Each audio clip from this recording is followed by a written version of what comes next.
So I went to school for business, and I was a vocal minor. I had to take an elective for my vocal classes, and it was called music technology. And it was all about, microphones and speakers and music. And I was like, what?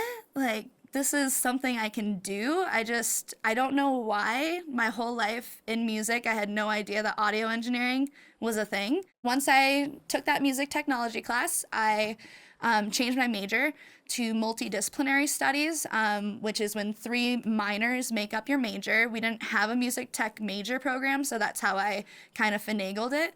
And then I studied theater and advertising. So the theater side of things, I did theater sound design, which audio engineering in theater is huge. So that's a whole nother avenue that you can study. And then advertising, because I knew I was probably going to have to be a freelance person, and so I wanted to be able to market myself. I graduated from West Virginia with my Bachelor of Science in Multidisciplinary Studies 3 years ago, and then I immediately moved out to Denver. I didn't have a job lined up. I knew there were studios in Denver. I contacted a bunch of them, and no one wanted anything to do with me, which I think now is because it's such a tight-knit community. If you know someone, that's how you get a job here. So for about 2 years out here, for the first year, I did nothing but bartend. So I was a bartender all through college, and I was bartending out here as well. And then I found the master's program. And I was like, you know what? If no one wants to hire me right now, maybe I need to hone in some more skills. And so I decided to apply for graduate school. You don't need to go to school, but it definitely gives you a leg up on the competition, depending on their experience, obviously. I am introduced in college to post-production, production for film. I'm introduced to live sound, studio, room acoustics, all of these different things that it would take a very long time for someone to be able to learn all of those things and to practice those things on their own, just because the equipment is like really expensive to get into. So once I started interning, I was interning at this studio in this past summer. And the way that I got that was just networking. Those engineer meetup groups where I go to every studio, I always talk to the owners. We had a meetup at this studio, and I came to it, and I was talking to my boss, and I was just asking him, do you guys take interns? Do you guys look for anybody in particular when you're hiring? Just really had a great time talking shop, and he said to call him. And so I called him and I sent him my resume, and he hired me as an intern. So I interned here for a while and over the summer, and then at the end of the summer, he hired me on as a freelance audio engineer. So I guess contracted, basically. And so this summer, I was still working as a bartender, and I was just focusing on it too much. When I'm in a job, I focus on it a lot because I want to do the best that I can. And I was managing, bartending, cooking. I was doing a lot of different things at this restaurant, and I just needed to focus on audio. So I quit my bartending job. In 1 week, I quit my bartending job and I started my own company to be a freelance engineer. So I made a website, I made business cards so I could start handing them out to people, and I paid my $50, became a company, and then I just started looking for other jobs. I saw that a production company needed a stagehand, and I was like, okay, that's paid, that's exciting, that's new. So I took that stagehand position for just one night, and I talked to the engineer that day, and I said some other people that I know in the community, and he told his boss that I seemed really cool, and they hired me as a monitor engineer that week. So that was really exciting. And normally in live sound, you don't get to touch things for a while. You're a stagehand, and then eventually they'll let you play with things. But I got thrown right into it. I'd never been a monitor engineer, and they put me on a festival with 15-minute changeovers.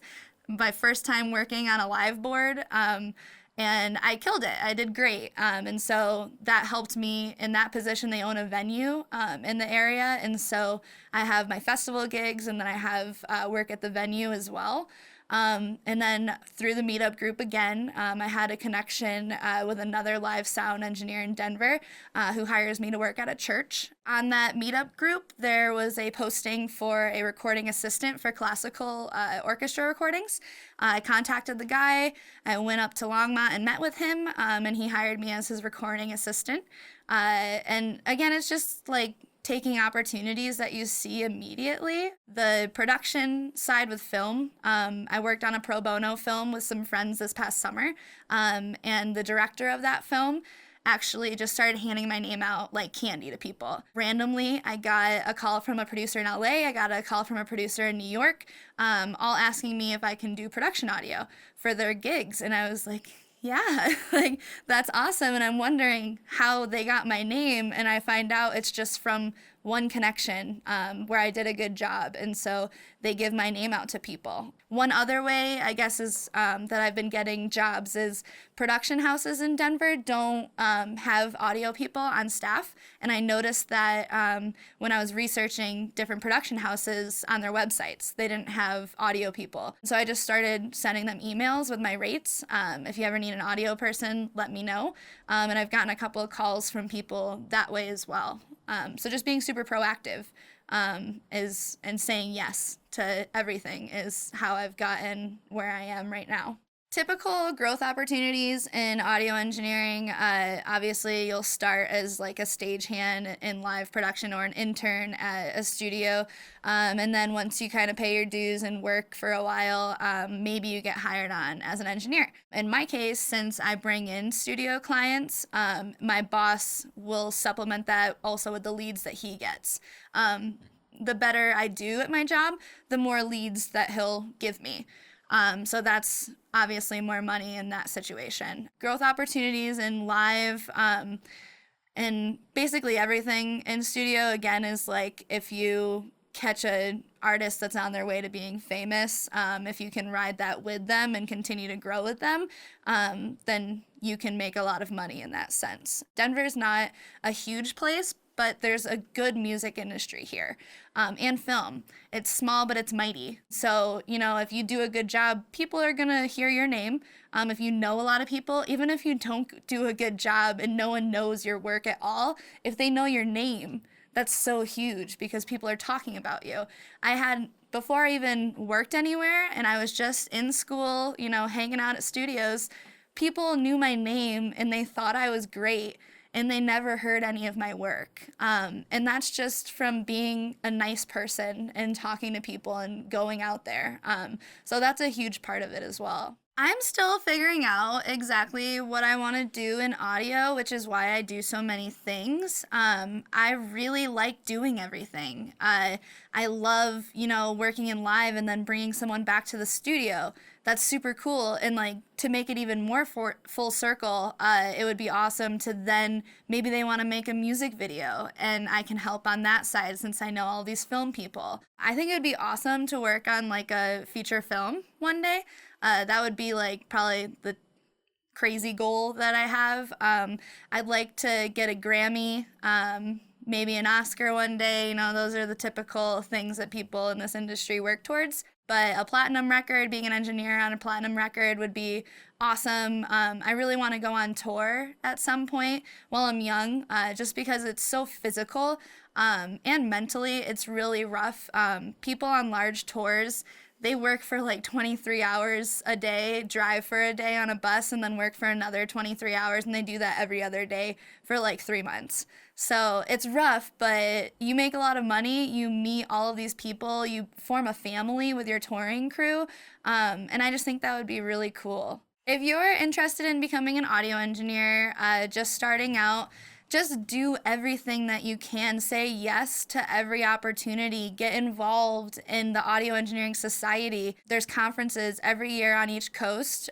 They switch every other year. And that was it lights a fire in me every time I go to those conferences. You're around like-minded people.